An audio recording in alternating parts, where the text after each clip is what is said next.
اسی طرح life style کو ہم سمپل کریں، یعنی فطری بنائیں، آسان بنائیں. یہ کام بھی مطلب ایک بڑا پروجیکٹ معلوم ہوتا ہے، لیکن اس پہ سوچنا تو شروع کریں. اور اسی طرح لگژریز سے اپنے آپ کو روکیں، غیر ضروری تعیشات سے بچیں. پرابلم یہ ہوتا ہے جب ہم اوورلی کمفرٹیبل لائف اسٹائل گزارتے ہیں. Overly comfortable life style. آپ بتائیے، آپ زیادہ ایکٹیو ہیں یا آپ کے دادا جان زیادہ ایکٹیو تھے؟ بتا سکتے ہیں کون زیادہ ایکٹیو تھا؟ آپ ایکٹیو ہیں یا آپ کے دادا آپ کی ایج میں زیادہ ایکٹیو تھے؟ Can you tell me? دادا. مسئلہ سمجھ میں آ رہا ہے؟ اس کی ایک وجہ یہ ہے کہ جتنے آرام دہ صوفے پہ آپ بیٹھتے ہیں نا، آپ کے دادا جان کے زمانے میں اتنا آرام دہ صوفہ ایجاد ہی نہیں ہوا تھا.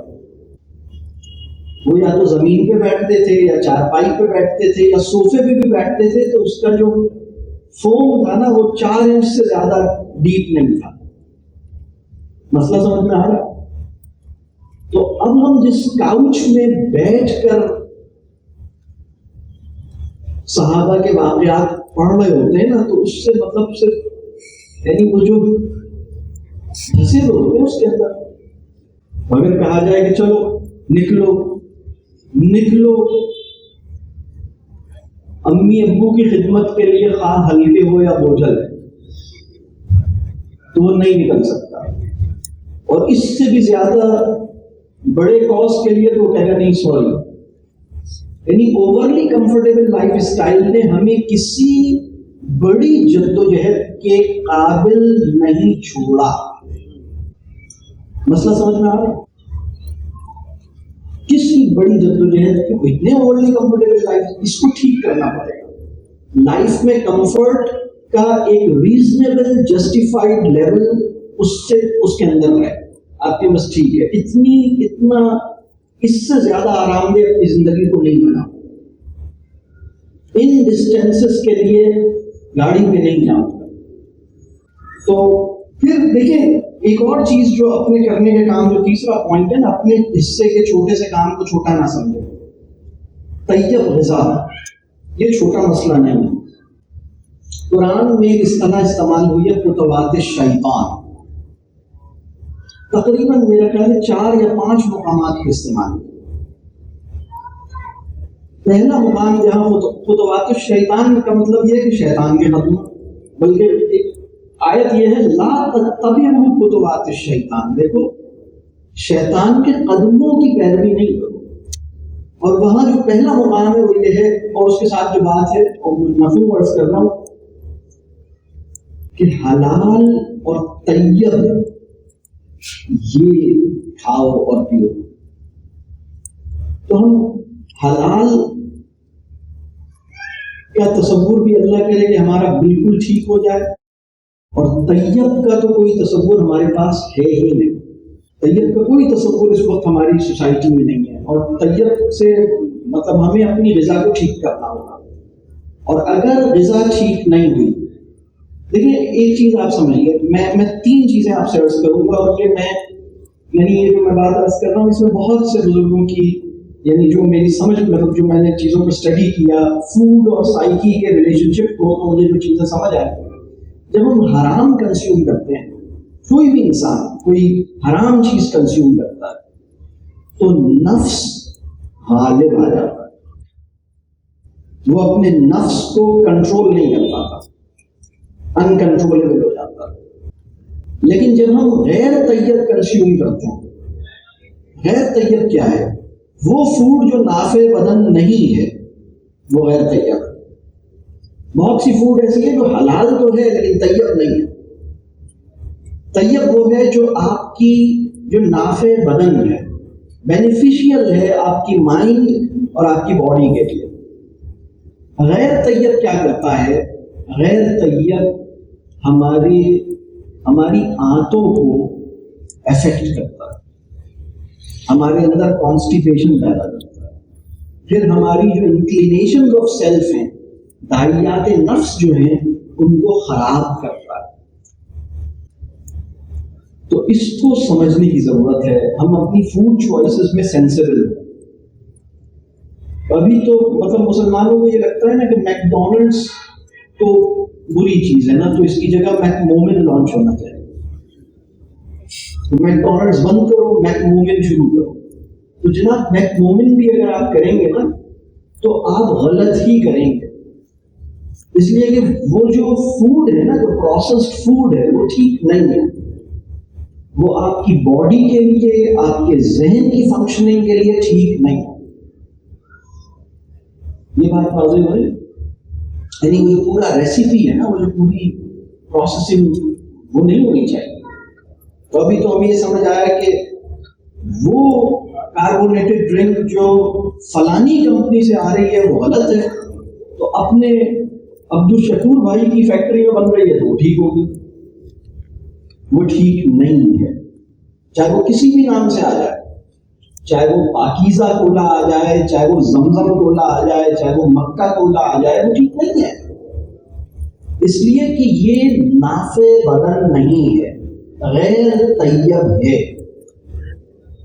وائٹ شوگر اور اس کی ساری پروڈکٹس غیر طیب ہے. اس کی بہت ڈیٹیل ہے، یہ ایک الگ موضوع ہے. میرا اس کے اوپر ڈیٹیل لیکچر ہے فوڈ کے اوپر، تو میں ابھی اس کی تفصیل میں نہیں جاتا.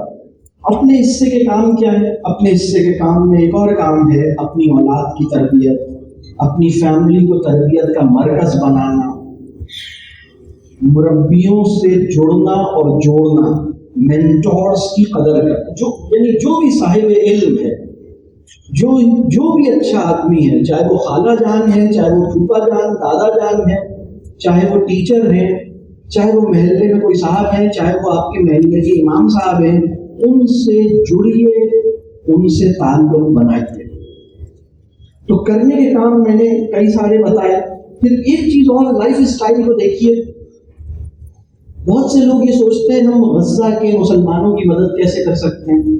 تو میں ان سے کہتا ہوں مدد تو بات کی بات ہے، پہلے آپ یہ دیکھیے کہ آپ ان کے اوپر جو بامبنگ ہو رہی ہے نا، اس بام کے بننے اور خریدنے میں میرے اور آپ کے 100 روپے تو شامل نہیں. یہ ہمارے لائف اسٹائل سے جاتا ہے. ہمارے لائف اسٹائل میں ایسی چیزیں نہیں ہونی چاہیے. اور یہ اس وقت صحیح ہوگا جب ہم نیڈز اور وانٹس میں فرق کریں گے. تو مطلب لائف اسٹائل کو ٹھیک کرنا مشکل کام ہے نا، زندہ باد مردہ باد کرنا آسان کام. اسلام کے نام پہ مرنا آسان ہو گیا ہے، جینا مشکل ہو گیا. تو یہ ابھی کی صورتحال ہے، ہمیں ٹھیک کرنے کی ضرورت ہے. تو بہرحال یہ اپنے حصے کے چھوٹے سے کام جو میں نے عرض کیے، لائف اسٹائل کو ٹھیک کریں، نیڈز اور وانٹس کو فرق کریں. نیڈز میں بھی میٹیریلسٹک اور نان میٹیریلسٹک نیڈز کے اندر فرق کریں. لائف اسٹائل کو نیچر سے قریب لائیں، سمپل کریں، اس میں کمفرٹ لیول حد سے زیادہ نہ بڑھے. Luxuries, consumerism, shopping. آپ کو پتا ہے یہ جو چیز ہے یہ کمیونیکیشن ڈیوائس بعد میں ہے. یہ پہلے پتا ہے کیا ہے؟ یہ ہے بازار.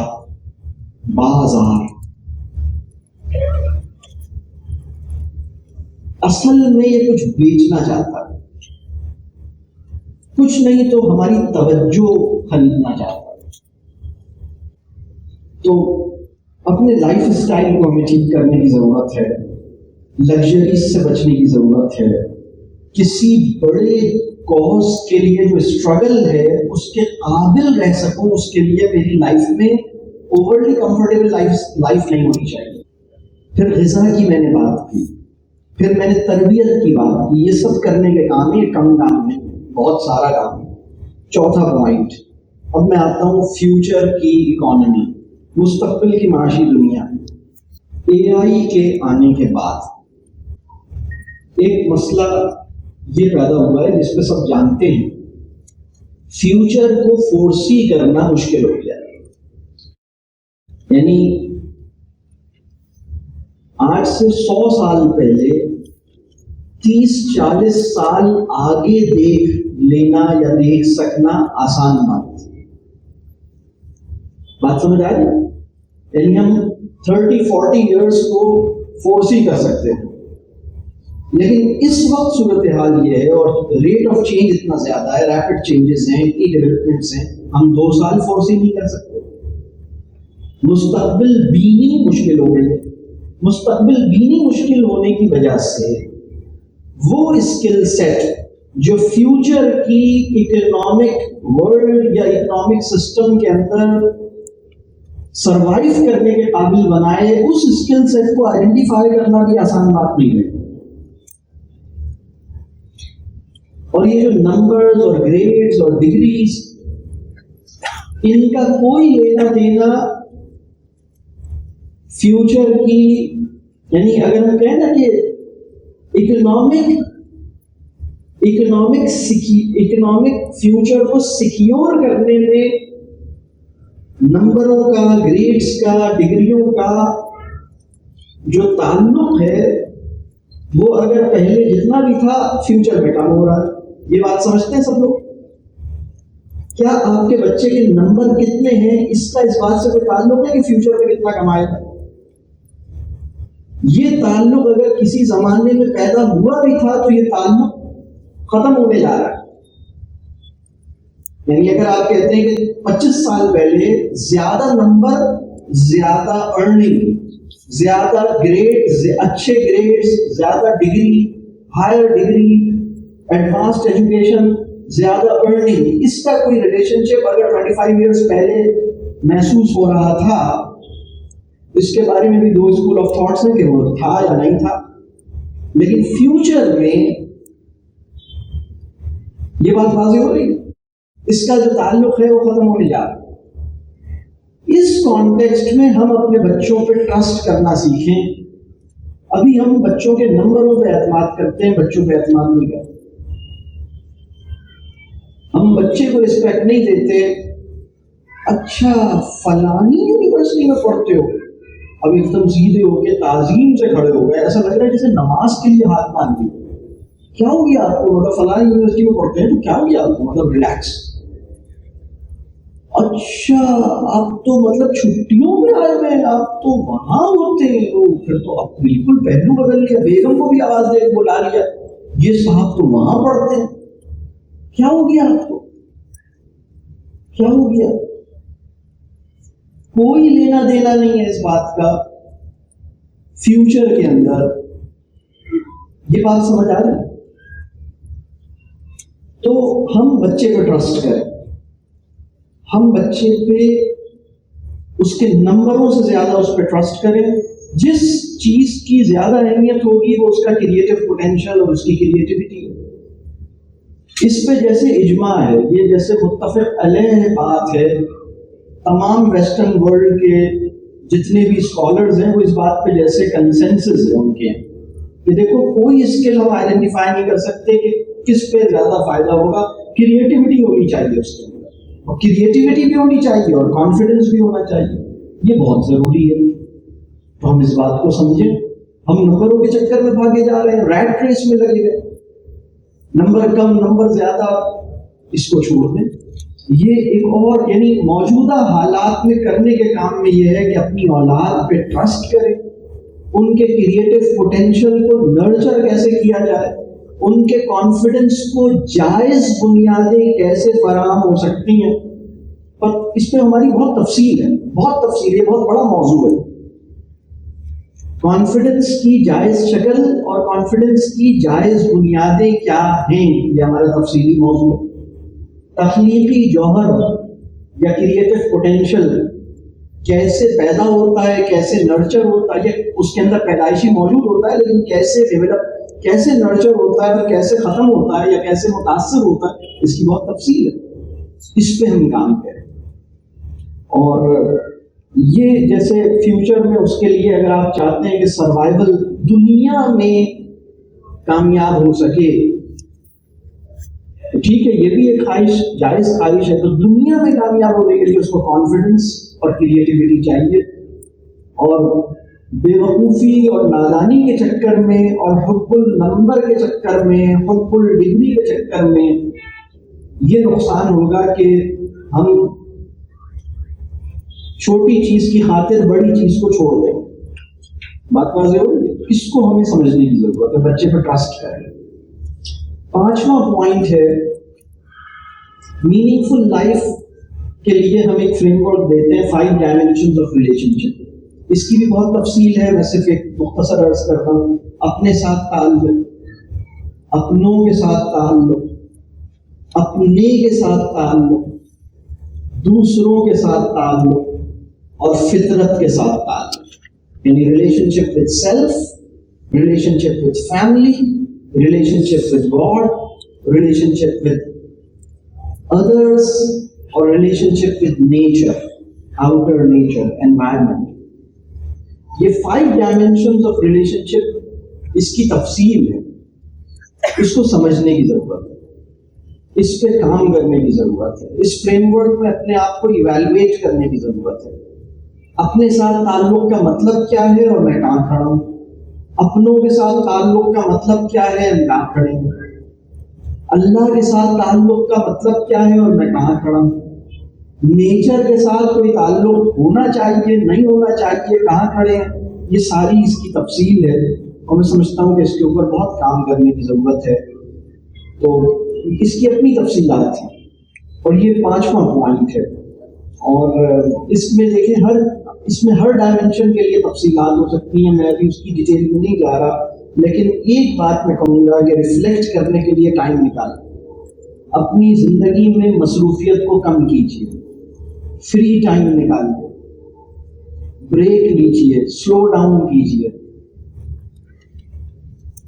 اگر ہم اپنی زندگی کی میننگ فلنس سلو ڈاؤن کیے بغیر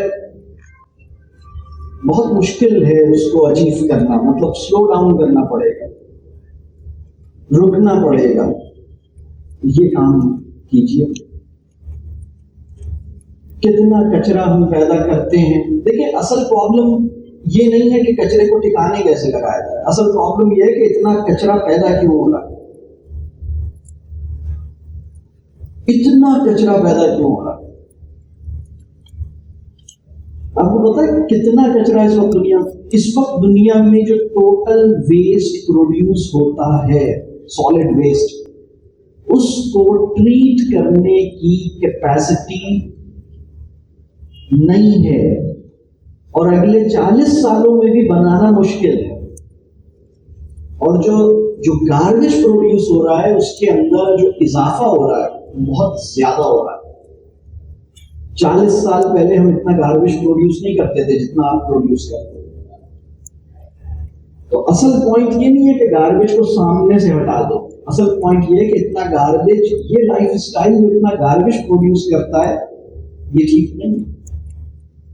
تو اتنے ڈیپر لیول پہ سوچنے کے لیے ہمارے پاس ایک براڈ فریم ورک ہونا چاہیے، جو میں نے ابھی یہ 5 ڈائمینشنز کی بات کی، اس پہ ریفلیکٹ کرنے کی بات کی، اس کی تفصیل ہے۔ 6واں پوائنٹ، اب ذرا سا ہم جیسے آگے جا رہے ہیں تھوڑا سا، یہ جو 7 پوائنٹس ہیں نا اس میں 6واں پوائنٹ تھوڑا سا آپ کو، یہاں کتنے لوگ ہیں جو نظام کے بارے میں سوچتے ہیں؟ نظام کسی آدمی کا نام نہیں ہے، یہ پہلے ایک زمانے میں لوگ نظام نام بھی رکھتے تھے، نظام سسٹم، کتنے لوگ سوچتے ہیں اس کو؟ اچھا، مرد زیادہ سوچتے ہیں نظام کے بارے میں، خواتین کم سوچتی ہیں۔ تو نظام جو ہے نا، اس وقت ہوا یہ ہے کہ نظام کے اوپر ڈسکشنز بہت زیادہ پاپولر ہو رہے ہیں، لیکن میں یہ دیکھتا ہوں کہ نظام کے بارے میں جو انڈرسٹینڈنگ ہے، جو کلیئرٹی ہے، وہ نہیں ہے لوگوں کے پاس۔ نظام کے بارے میں کچھ بنیادی باتیں سمجھنے کی ضرورت ہے۔ نظام کیا ہے، نظام کیا ہوتا ہے، کیسے بنتا ہے۔ جب ہم نظام، ابھی بہت سے لوگ نظام سے ان کی مراد سیاسی نظام ہوتی ہے، نظام سے ان کی مراد حکومت ہوتی ہے، بہت سے لوگوں کے دماغ میں یہ ہے، بہت سے لوگوں کے ذہن میں نظام سے مراد اسٹیبلشمنٹ ہوتی ہے۔ تو نظام کے بارے میں اپنے ذہن کو واضح کرنے کی ضرورت ہے۔ اس وقت ایک کیپٹلسٹ اکنامک سسٹم ہے، جو ماڈرن ہمارا جو اس وقت کا کنٹمپرری اکنامک سسٹم ہے، اس کی تحویل میں سب کچھ آیا ہوا ہے۔ یعنی لوگوں کے دل بھی اس کی تحویل میں ہیں، لوگوں کی جیبیں بھی ان کی تحویل میں۔ تو اس کی تفصیل ہے بہت ساری، تو ابھی میں اس کے بارے میں ایک دو باتیں بس عرض کروں گا۔ یہاں پہ ہو سکتا ہے کچھ لوگ نظام کے حوالے سے زیادہ سوچتے ہوں، میں اس چاہتا ہوں کہ اس پہ غور کریں۔ اگر ہم نظام پر سوچتے ہیں اور اس کی فکر کرتے ہیں، اور بلکہ ایک بات اس سے پہلے اور عرض کر دوں، دیکھیے نفس کے تزکیے سے لے کر نظام کی تبدیلی تک ہمارا ہورائزن اتنا بڑا ہونا چاہیے، لیکن اس میں کیا کیا جائے اور اس میں ایکشن پوائنٹس کیا ہوں یہ سمجھ میں آنا چاہیے۔ تو نظام کے حوالے سے جو لوگ بہت پریشان ہیں، فکر کرتے ہیں اس سے، کچھ لوگ سوچتے ہیں اس کو بدلنا ہے، کچھ لوگ کہتے ہیں اس کو ٹھیک کرنا ہے، کچھ لوگ کہتے ہیں اس کو ٹھیک سے چلانا ہے، کچھ لوگ کہتے ہیں اس سے نکلنا ہے، اور کچھ لوگ کہتے ہیں اس سے لڑنا ہے۔ اللہ جانے اس سے کیا کرنا ہے، یہ تو ایک الگ بحث ہے۔ جو بھی کرنا ہو ایک بات سمجھ لیجیے، وہ آدمی جس کا نظام ہاضمہ اس نظام کی گرفت میں ہے، وہ نظام کا کچھ بھی نہیں بگاڑ سکتا۔ پہلی ذمہ داری مسلمان کی یہ ہے کہ اپنے نظام ہاضمہ کو نظام کی دست و برد سے محفوظ رکھا جائے۔ یہ بات سمجھ آ رہی؟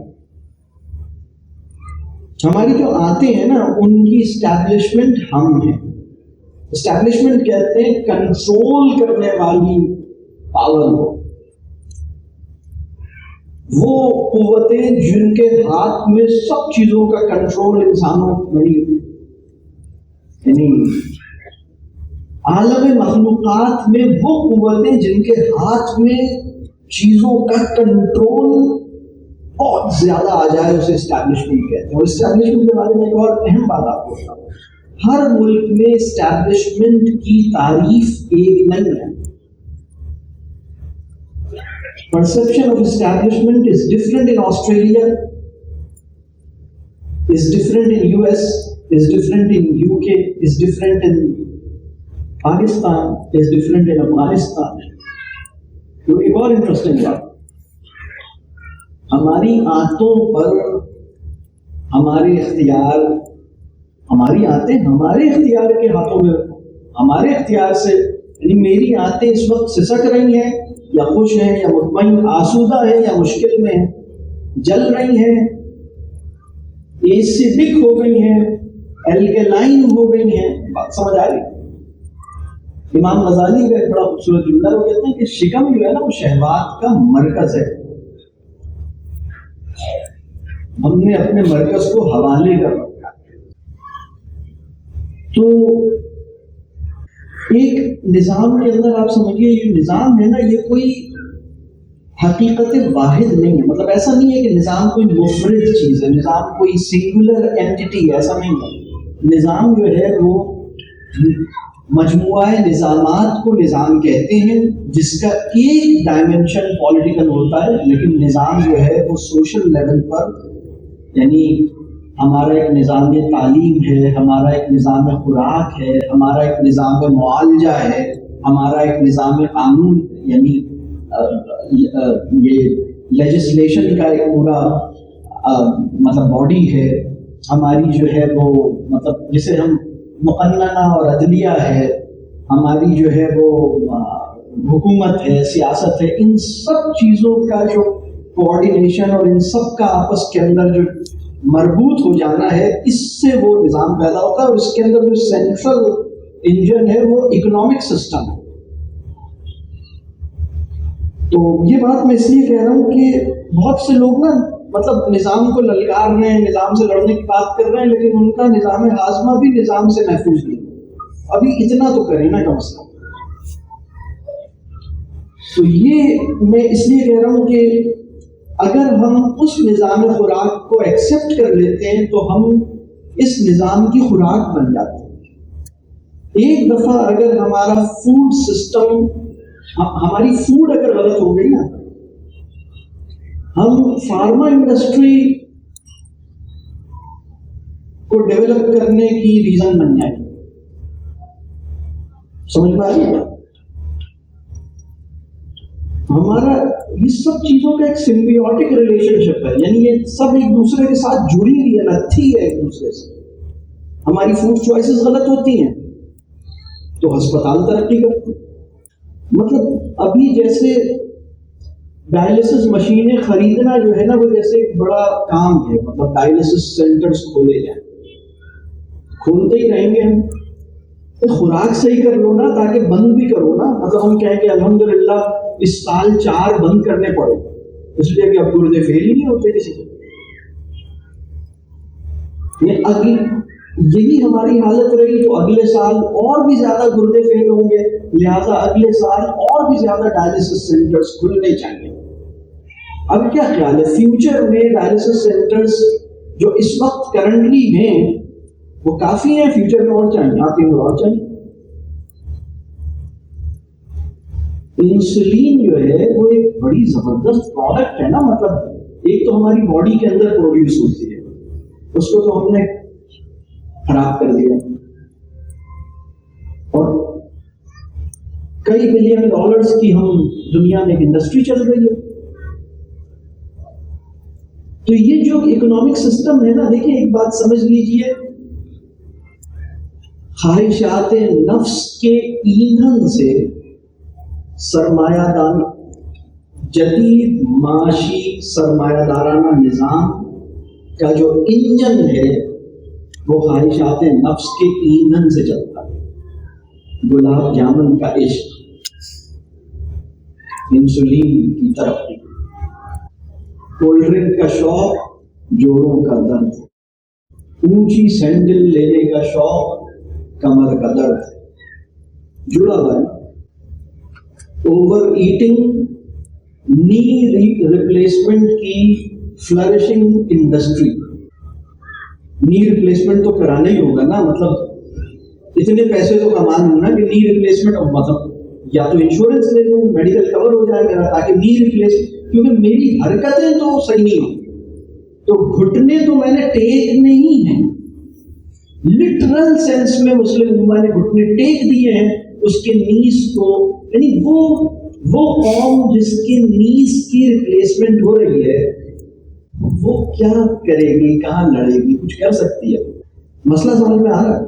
تو یہ جو فوڈ چوائسز ہیں، اگر ہم اس نظام سے لڑنا چاہتے ہیں ہمیں یہ دیکھنا ہے کہ مطلب یہ جو ہماری جو فوڈ چوائسز ہیں نا ان کو ٹھیک ہونا ہو، بالکل ٹھیک ہونا ہو. ابھی تو ہم نے اپنے آپ کو ٹھیک نہیں کیا، ہم نے میڈیکل اسٹور کا نام رکھ دیا طیب میڈیکوز اور طیب سویٹس. یہ ہم نے کیا یا نہیں کیا؟ تو اس میں طیب کیا ہے بھائی؟ طیب کا کوئی تصور ہے نہیں ابھی ہمارے پاس. تو ہم نے کہا چلو طیب کا لفظ تو ہے نا، بیٹے کا نام رکھ دو طیب، بیٹی کا نام رکھ دو طیبہ، مٹھائیوں کی دکان طیب کے نام سے بنا دو. بس یہی اتنا ہی طیب کافی ہے. باقی نی ریپلیسمنٹ بھی ہوگی اور کمر کا درد بھی ہوگا اور سب چیزیں، انسولین بھی چاہیے، ڈائلسس بھی چاہیے. یہ سسٹم بہت خطرناک ہے، اس سے مطلب اس کو پہچاننا ہوگا. اور میں چاہوں گا کہ نظام کے بارے میں اگر آپ کے ذہن میں کوئی اسپیسیفک کویشچن ہو تو پھر اس کا، کیونکہ یہ پورا ایک علمی تفصیلی مباحث ہے. میں آج چونکہ میری گفتگو میں چاہ رہا ہوں کہ بگ پکچر پہ مل جائے، اصولی بات ہو، تو لہٰذا میں اس کی ڈیٹیل میں نہیں جا سکتا، لیکن اس پہ ہم بات کر سکتے ہیں. میرا آخری اور 7واں پوائنٹ یہ ہے، دیہی علاقوں میں، رورل ایریاز میں قابل کاشت زمینیں جہاں پانی موجود ہو ایسی زمینیں خریدیے. جس کے پاس اللہ نے یہ توفیق دی ہے، جس کے پاس اتنے وسائل ہیں، وہ چھوٹا یا بڑا ٹکڑا رورل ایریاز میں اور یہ کمیونٹی کی شکل میں، گروپ کی شکل میں لیجئے. اور اسی طرح کمیونٹی، آپ کے جو جاننے والے ہیں نا، کوشش کیجئے کہ آپ قریب رہیں. بہت سے لوگ یہ کوشچن کرتے ہیں کہ ہم اپنی اولاد کو باہر بھیج دیں. اسٹریٹ سمپل آنسر میرا تو یہ ہے کہ میں اس کے حق میں نہیں ہوں کہ آپ کی اولاد باہر جائے. اور کیوں نہیں ہوں یہ ایک الگ ڈسکشن ہے، اس کے لیے وقت چاہیے، میں ابھی اس کا جواب نہیں دے سکتا. سوال آئے گا تو دے دوں گا. میں بھی اپنی بات یہاں روکوں گا. آپ میں سے کتنے لوگوں کو پتا ہے کہ بل گیٹس نے کتنی زمین اس وقت یو ایس میں خریدی ہے رورل ایریاز میں؟ ایسی زمین جو قابل کاشت ہے، جس میں فارمنگ ہو سکتی ہے. پتہ ہے آپ کو کئی لاکھ ایکڑ زمین بل گیٹس نے بائی کی. پاکستان کے اندر ملٹی نیشنلز ہیں، پاکستان کے اندر فورن بڑے بڑے پلیئرز ہیں، جنہوں پلیئرز سے مراد کھلاڑی نہیں، پلیئرز سے مراد پلیئرز جو کھیل کھیل جاتے ہیں. پاکستان کی زرعی زمینیں بھی، پاکستان کے ساحل بھی بک رہی ہیں. اب بتائیں ریئل اسٹیٹ بھی لے رہی ہے. میں سمجھتا ہوں کہ قابل کاشت زمین کو کاشت کے قابل رکھنا اور اس پہ کاشت کرنا یہ بہت اہم بات ہے. آنے والے ٹائم میں ابھی جو ایکویشن ہے نا کہ ہم سب شہری لوگوں کی ایکویشن یہ ہے کہ ہم کماتے ہیں اور پھر کھاتے ہیں. ہم کہتے ہیں بھائی کماؤں گا نہیں تو کھاؤں گا کہاں سے. اہمیت تو آنے والے دور میں نا جس چیز کی اہمیت بہت زیادہ ہوگی وہ ہے کہ اگائیں اور کھائیں. یعنی کئی ہزار سال سے جو ایکویشن تھی نا اگاؤں گا نہیں تو کھاؤں گا کہاں سے، ابھی ہمیں کماؤں گا نہیں تو کھاؤں گا کہاں سے. خرید کے کھانا ہے. تو ابھی تو ٹھیک ہے آپ خرید کے کھا رہے ہیں، اللہ بس آسانی کرتا ہے. لیکن میں سمجھتا ہوں کہ ہمیں اگانے کی صلاحیت سیکھنے کی ضرورت ہے اور سکھانے کی ضرورت ہے. اس میں کوئی پریشانی کی بات نہیں. مطلب ایک دفعہ کسی نے کہا تھا مرغیاں پال لو، لوگوں کو سمجھ نہیں آیا تھا. تو باقی باتوں سے ہو سکتا ہے اتفاق نہ کروں، لیکن ان کی اس بات سے اتفاق کروں گا کہ بھائی ٹھیک ہے مرغیاں پالنا بالکل صحیح بات. مرغی پالیں آپ، یہ کوئی غلط بات نہیں ہے، بہت صحیح مشورہ. آپ کو اگانا آنا چاہیے، آپ کو فارمنگ آنی چاہیے. یہ آپ کا اور نیچر کے ساتھ پرسنل ڈائریکٹ ڈیپ کنیکشن آپ کا اسٹیبلش ہوگا انشاءاللہ تعالیٰ. اللہ کی قدرت پر آپ کا ایمان تازہ ہو جائے گا انشاءاللہ. میں اپنی گفتگو یہاں روکتا ہوں. کوئی سوال آپ کے ذہن میں بتائیے. اسلام آباد پر قابو کی بجائے نفس پر قابو، یہ کچھ نکات تھے جو میں نے لکھے ہوئے تھے اور میں اس کو اپریشیٹ کرنا چاہ رہا تھا. اور یہ آپ سوشل میڈیا کے حوالے سے جو آپ نے گفتگو کی، میں ذرا معمولی سے تعلیم یافتہ ہوں، اس میں MBBS بھی شامل ہے. تو عرض یہ کرنا تھا کہ اس میں جو سماعت ہوتی ہے نا وہ اس کے اثرات 3 گنا ہوتے ہیں بصارت کی بنسبت. اس کے حوالے سے آپ کا اگر کوئی اور نقطہ نظر ہو تو بتائیے. اگر ہم سنتے ہیں کوئی چیز تو اس کا ریکال لیول 3 ٹائمز ہو جاتا ہے. یہ اب میں آ رہا ہوں تھوڑا سا پلانٹ کوشچن کی طرف. میں اللہ تعالیٰ کے فضل و کرم سے پاک سرزمین پر بہت عرصے رہا، اور وہ مسجد جو حضور صلی اللہ علیہ وسلم نے تعمیر کی تھی، جہاں 52 یا 54 ڈگری سینٹی گریڈ کے اندر بیٹھ کے میں نے خود فیل کیا. یہ وہ جگہ تھی جہاں نبی کریم صلی اللہ علیہ وسلم تعلیم دیا کرتے تھے. تو تصور میں وہ 1400 سال پرانا منظر آیا. میرا سوال سر یہ ہے کہ کیا حضور صلی اللہ علیہ وسلم سورہ بقرہ اگر اس قسم کے ایئر کنڈیشنڈ انوائرمنٹ میں تعلیم دیتے تو کیا یہی اثرات ہوتے؟ 1. نمبر 2، آپ نے کہا کہ گرمی. میرا اس پہ کنسرن یہ ہے کہ 1979 میں جب میں بچہ تھا، اب بوڑھا ہو گیا ہوں 60 سال سے تھوڑا اوپر، اب 70 سمجھ لیں، 1979 میں 47 ڈگری سینٹی گریڈ ٹیمپریچر تھا. اور ہسٹری میں کراچی میں ہائیسٹ ٹیمپریچر جو پڑھا ہے 1938 میں پڑھا ہے، 47.8 تک گیا ہے. دیٹ از دا انگریزوں کے دور. اس دور میں میں خود بازار سے برف بھی لاتا تھا اور کھانا بھی لاتا تھا، اور پورا شہر میں کہیں کوئی مسائل نہیں تھے. اس کی اصل وجہ یہ تھی کہ اتنی زیادہ جو پورے کے پورے معاشرے میں قوت زر ہے جس نے برباد کر کے رکھ دیا وہ نہیں تھی. تمام کا تمام شہر سنگل سٹوری تھا. اور میں آپ کو یقین سے دلاتا ہوں آج بھی اگر سنگل سٹوری کر دیا جائے تو اسی گرمی میں ہم بیٹھ کے کر سکتے ہیں. اور آخری بات میں آپ سے عرض کروں گا کہ اگر ہمیں واقعی پہنچنا ہے اس جگہ تک تو ہمیں نبی کے احوال اور حالات تک پہنچنا ہوگا ہر حال میں. وہ کیا ہے؟ وہ اسی پسینوں میں بیٹھ کے ہمیں سورہ پڑھنے ہوں گی، اسی طریقے سے پڑھنی ہوں گی. اگر ہم اس طریقے سے پیٹ بھر کے بیٹھیں گے تو ہم پر کچھ نہیں اثر ہونے والا. آخری میں اس طرح کے کئی محافل اٹینڈ کر چکا ہوں. بیرون ملک تو شاہی نظام ہے، وہاں تو سکہ شاہی ہے، وہاں تو پوچھا ہی نہیں جاتا. تو یہ ہمارے وطن عزیز میں اچھی بات ہے کہ بات کرنے کو مل جاتی ہے. حضور صلی اللہ علیہ وسلم کی دفاعی پالیسی، معاشرتی پالیسی. اچھا معاشرتی پالیسی وقفائی سوالات ہے، بس ختم ہو نہیں سوال تو کیجیے نا. میں آپ سے یہ کہہ رہا ہوں، عرض یہ کر رہا ہوں کہ جو معاشرتی پالیسی اسٹریٹ گائیڈ لائن وہاں سے فلو ہو کے ڈائریکٹ گائیڈ لائن آئے گی تو اس پہ ڈسپیوٹ نہیں رہے گا کسی قسم کا نا. میں اپنی بات کو واضح کرتا ہوں. آپ نے ایک بات کی جس کے اندر ایک تضاد آ رہا ہے. آپ نے کہا کہ پیر کی انگلی کے اندر اگر درد ہو تو پورا جسم محسوس کرتا ہے، ہو گئی بات کی. دوسری طرف ہم چلتے ہیں تو غذا میں جو پین ہو رہا ہے کہ ہم محسوس نہ کریں. اگر ہم محسوس کرتے ہیں تو آپ نے اس کا علاج بتایا کہ تصویر نہ دیکھو، کم سے کم سنو. the way that you have said it, connection ٹوٹ گیا نا، بیچ ٹوٹ گیا. اس کنیکشن کو ہم کیسے جوڑیں گے؟ ٹھیک ہے، ٹھیک، بہت شکریہ. 2-3 باتیں میں عرض کروں.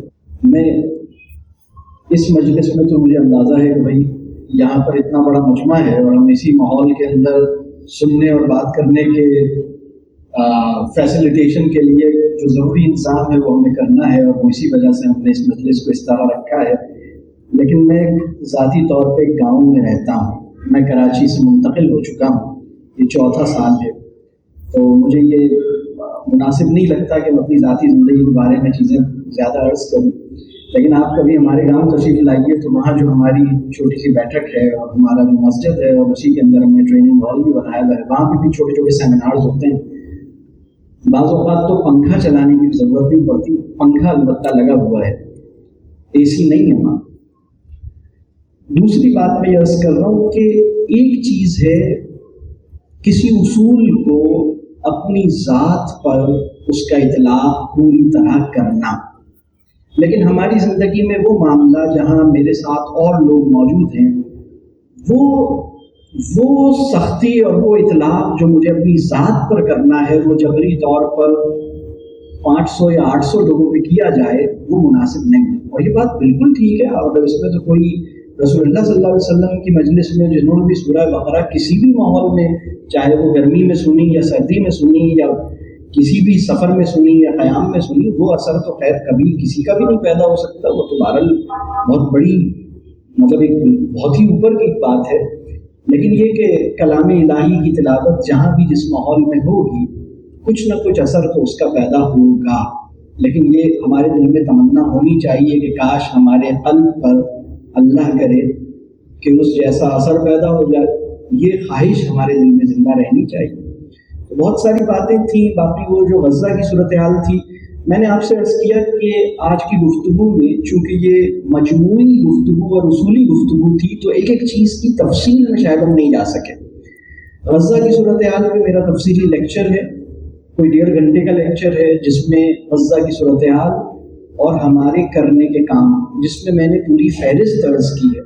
اور یہ بات صحیح ہے، ہمارا کاربن فٹ پرنٹ انڈیویجول اور فیملی لیول پر ہمیں اس کے اوپر کریٹیکل ہونا چاہیے کہ میری زندگی کا جو کاربن، یعنی جتنے کاربن ایمیشنز میری زندگی میں میرے لائف اسٹائل کی وجہ سے ہو رہے ہیں، میں اس کو ٹھیک کروں. تو یہ بات بالکل ٹھیک ہے. اس سے مجھے ایسا محسوس ہوا کہ جیسے آپ ناراض ہیں. ناراض تو نہیں ہے نا، صرف سوال، کیونکہ سوال اس میں نے تلاش کیا تو تلاش کرنے میں جو سوال میری سمجھ میں آیا اس کا میں نے جواب دیا. باقی اللہ تعالیٰ آپ کو اجر دے. ایک سوال ہم کسی خاتون سے لیں گے. مجھے یہ سمجھ میں نہیں آ رہا کہ پاکستانیوں کا سیوک سینس اتنا لو کیوں ہے.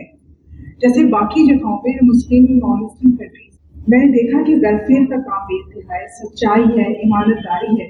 لوگ وقت پہ آفس جاتے ہیں، وقت پہ باہر نکلتے ہیں. ہر شخص، چاہے وہ لوہار ہو، چاہے وہ ڈاکٹر ہو، انجینئر، چاہے وہ کم سے کم زیادہ سے زیادہ لیبر میکڈونلڈ میں کام کرے، وقت پہ جائے گا، وقت پہ آئے گا، صفائی کا خیال رکھے گا. ہر چیز کی اسٹینڈرڈس ہیں، ہر چیز کے پروٹوکالس ہیں، پالیسیز ہیں، اور ہر شخص فالو کر رہا ہے.